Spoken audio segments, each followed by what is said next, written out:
Have you ever stopped to wonder, why do people really fall in love with you? Most of us grow up believing it's because of our looks, our charm, or maybe the way we carry ourselves. But what if love isn't about being desirable, but about being symbolic? What if the people who fall for you are chasing something far deeper, something you unknowingly reflect back to them? But what if I told you that attraction goes far deeper than what's visible on the surface? Carl Jung, one of the most brilliant minds in psychology, believed that love isn't random. He said people don't fall in love with who you are on the outside, they fall in love with what you awaken inside of them. And that changes everything. Because what if the real reason someone feels magnetically pulled toward you has more to do with them than with you? In this video, we're going to dive deep into Jung's fascinating ideas about love and the unconscious. We'll explore powerful concepts like projection and the anima and animustos, inner archetypes that shape who we're drawn to and why. And by the end of this journey, you'll see that love isn't just chemistry. It's psychology, it's transformation, and is never as random as it seems. So let's begin. We like to think love just happens. You meet someone, there's a spark. It feels electric-instant, unexplainable. But what if that chemistry isn't random at all? Carl Jung believed that what feels spontaneous is actually a sign of something much deeper at play, something shaped by our inner world. You see, every sudden attraction has a structure beneath it. Unprocessed emotions, unmet childhood needs, and buried desires, they all leave invisible fingerprints on the people we're drawn to.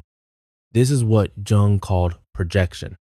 We don't just fall in love with who someone is, we fall for what they reflect back to us.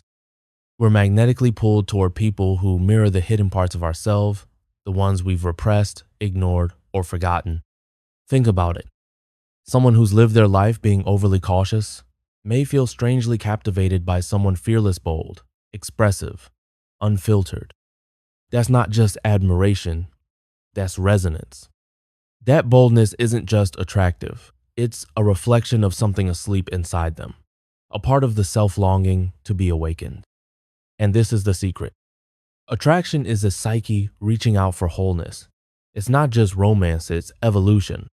So the next time you feel that deep pull towards someone, ask yourself, is this person showing me who they are, or are they showing me who I'm meant to become? Because behind every spark, there's a blueprint. And love is the soul's way of guiding you back to yourself. Here's something most people never realize. Sometimes someone falls in love with you, not because of who you are, but because of what you represent to them. You might embody a quality they've buried, a part of themselves they've disowned, something they secretly crave but don't know how to access on their own. It's not just about opposites attract, it's deeper than that. It's about missing pieces. A person who prides themselves on being rational and composed might be drawn to someone who feels everything deeply, who cries openly, who laughs loudly, who lives emotionally. An introvert might be mesmerized by an extrovert's ease in a crowded room. A rule follower might secretly admire someone who lives on the edge. But here's where it gets tricky. If that attraction isn't understood for what it truly is, a mirror of unconscious need, then what begins as admiration can quietly turn into dependence. They may cling to you, not out of genuine love, but out of a silent, unmet longing. And when the fantasy begins to break, when your human flaws start to show, when reality replaces the dream, the connection can collapse under its own weight. Because they weren't loving you. They were loving the part of themselves they hoped you would carry for them. And that's the danger of unconscious love. It feels magical until it doesn't. What if I told you the person you fell for wasn't just attractive to you, they were familiar? Not familiar in a logical way, but familiar in the soul, as if you've known them before, even if you just met. Carl Jung had a name for that feeling. He believed we all carry deep within us an unconscious image of the opposite gender and archetype. For men, it's called the animath inner feminine. For women, it's the animust inner masculine. These aren't random preferences or personality types. They're shaped by the earliest emotional relationships we had, especially with our parents. And they're reinforced by the stories we grew up on, fairy tales, myths, religious images of what masculine and feminine are supposed to be. Over time, these images become internal blueprints, emotional patterns etched so deeply into the psyche, we carry them without even realizing it. Then one day, we meet someone who matches that internal pattern, not always in looks, not even in behavior, but in essence. And when that happens, the attraction can feel overwhelming. It feels like fate, like soul recognition, like this was meant to be. But Jung would say, be careful. That feeling isn't fatates, your psyche seeing itself. It's not the universe aligning. It's your unconscious saying, I know this shape. I've carried it for years. And unless we understand that, we risk falling in love not with the person in front of us, but with the idea they've triggered inside of us. Sometimes, someone looks at you and feels something they can't explain. It's not your voice. It's not your style. It's not even your personality. It's something deeper, something that stirs a memory they've never actually lived. You may not realize it, but you resemble an image they've carried for years. Not in your features, but in your essence. You activate something symbolic, something buried in their unconscious. That's why the connection feels so intense, so immediate. It's not about who you are, it's about what you represent. To them, you're not just a person. You're a projection screen, a living symbol of a story their psyche has been trying to tell long before you arrived.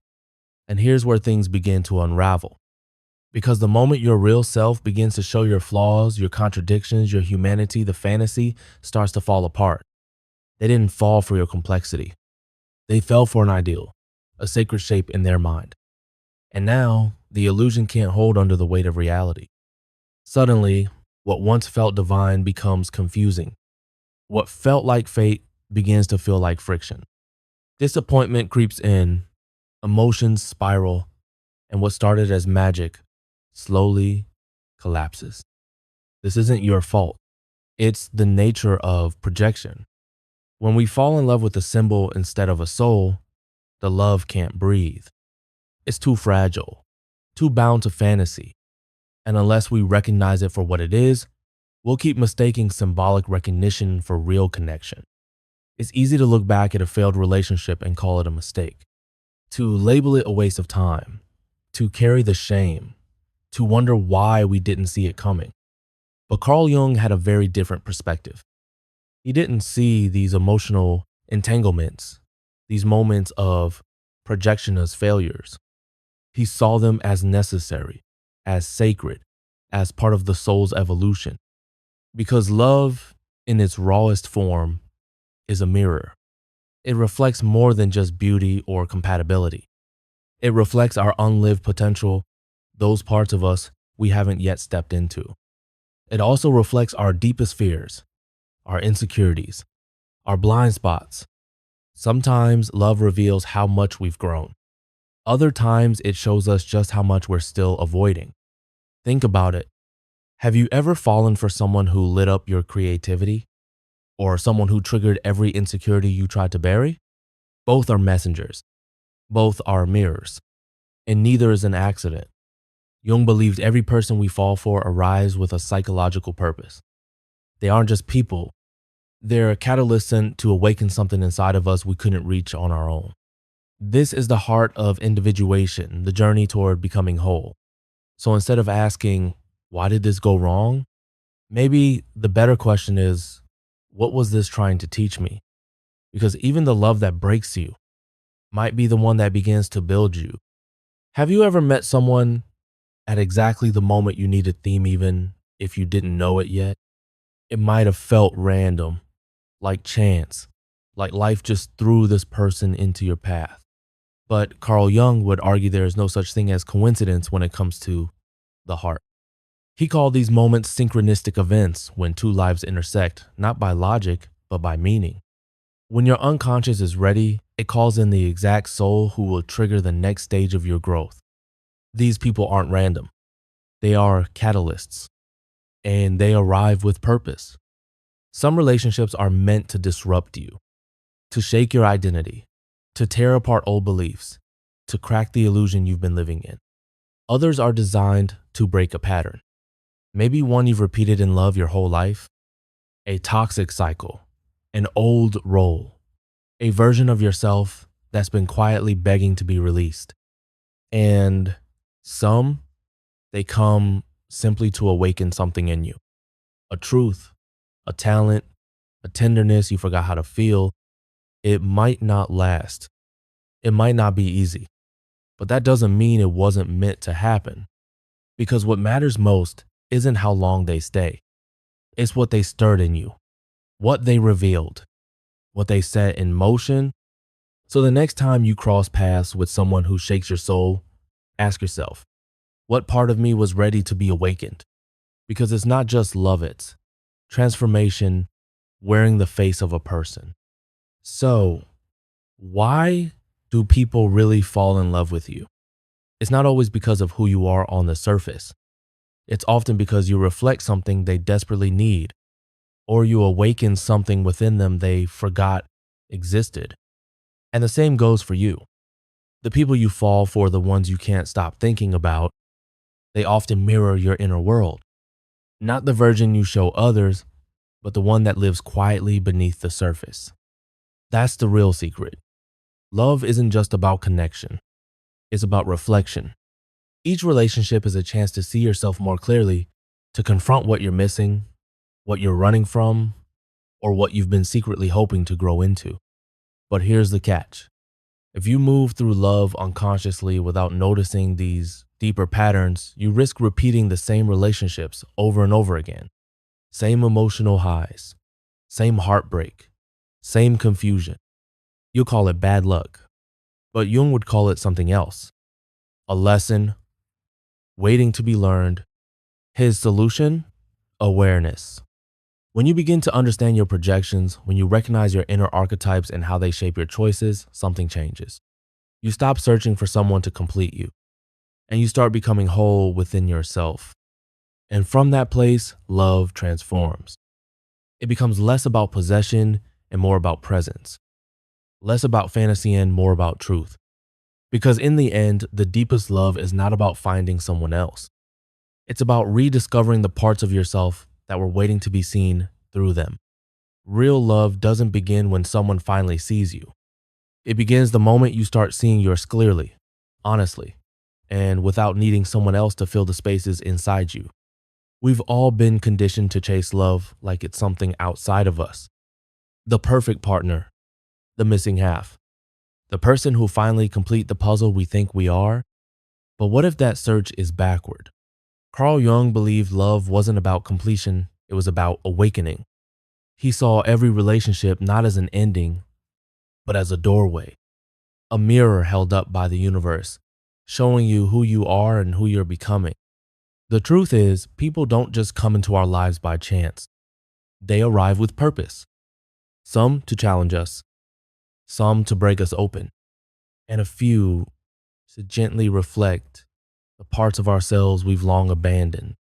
When you feel love stirring inside you, when it's raw, consuming, undeniable, pause and ask, what part of me is trying to come alive right now?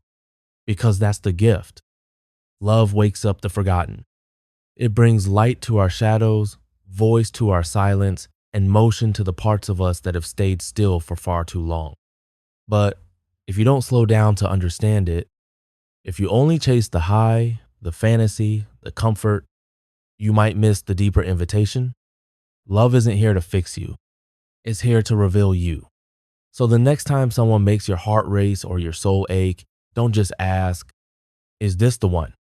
Ask instead, what is this connection here to teach me? Because in the end, love was never just about finding another person. It was about returning to the one person you've always been meant to find, yourself.